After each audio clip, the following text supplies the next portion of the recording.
All right, guys. This is Jen McLaughlin, and I just wanted to share something with you that I found looking through Ed yesterday, and I feel like it was very helpful to find this and see that this might be helpful in our curricular planning, especially aligning our units and modules with the standards-based report cards that we have in our district, as well as helping us maybe get a better idea with anticipation on our pacing guides as well. So when I was in Ed, so when you first go into your Ed, let's do this one. You are in your dashboard when you go to your class. So yesterday I had given an online assessment that I was collecting for reporting information on my students for Reading for Information 510, which is grade level comprehension.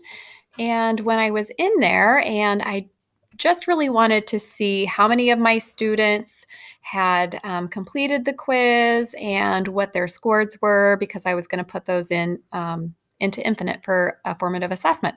So normally we would click over here for data and reports. This is one of my sections. And when I would click here for data and reports,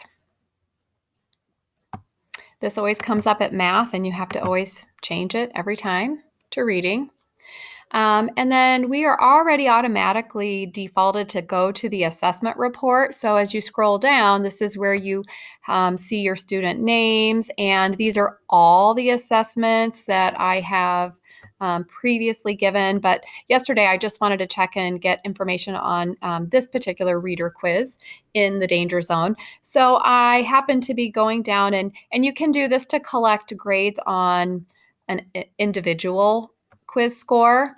And yesterday what happened was, before I had gotten to this point and I had switched from my math to my reading, that previous step before, I had accidentally clicked on this standards report.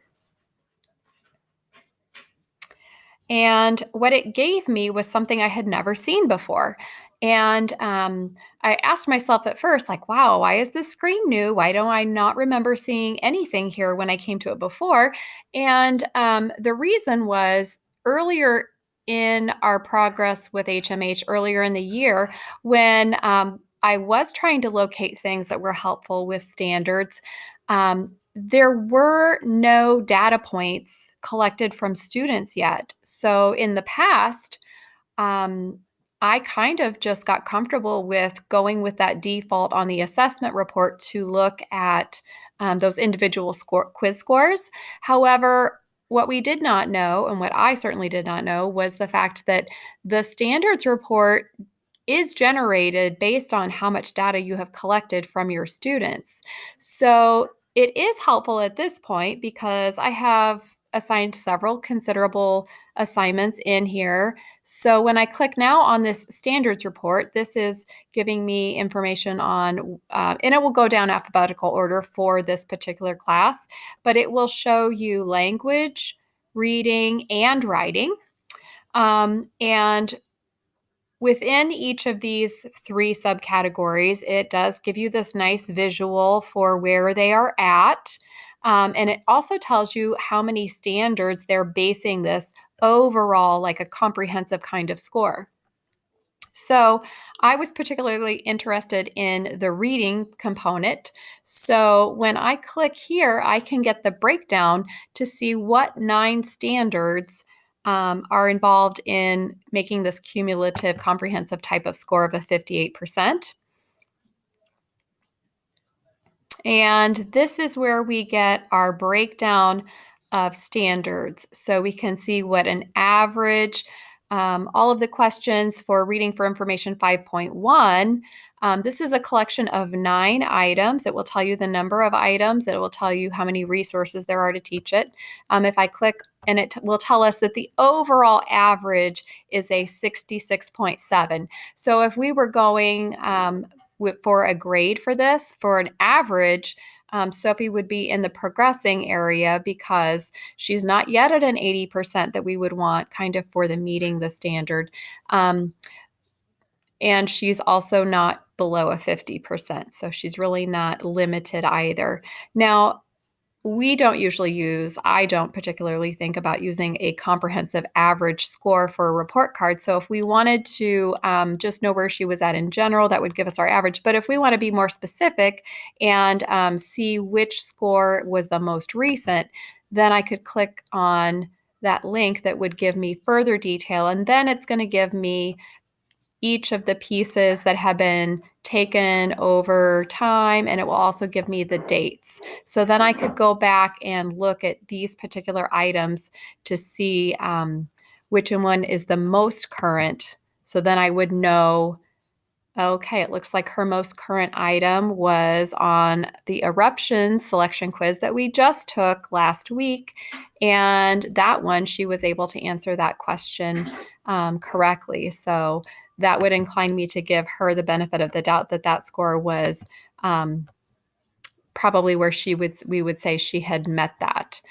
Could look on the one before, and I could see that on this section, she did not get this correct back on 11/11, and that there were 2 items. Now it does look like the second item she also got correct. So if I wanted to go back and look at this student's most recent history, and also I know when these were both taken in November, and that the student out of the last 3 questions got 2 of them correct, I could then determine, do I want to give her progressing or meets the standard? So those would be the conversations that your collaboration groups would want to confer about looking at all of the assignments that you guys have given as a team.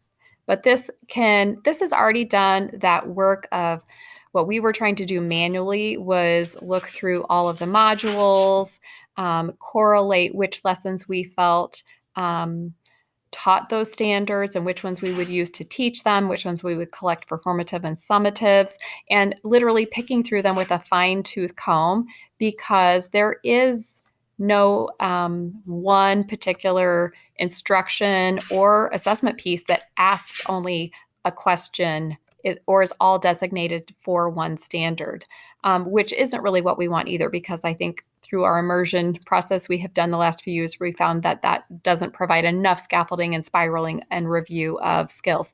So when I look down and I see we literally have taught and tested so many of these, and this gives us a really good indication of where students are at, even without direct instruction on some of these.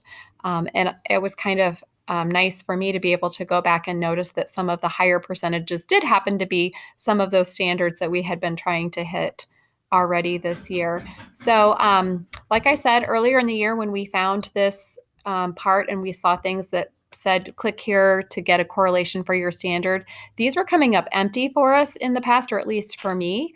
And that was really because we just simply didn't have student data in there. So now we can get in there and play with it and have some good conversations about that. All right. And if you guys have any further recommendations or ideas about what we can do with this, feel free to share out, because I think that's the best way to get everybody on the same page. All right. Thanks for listening. Bye.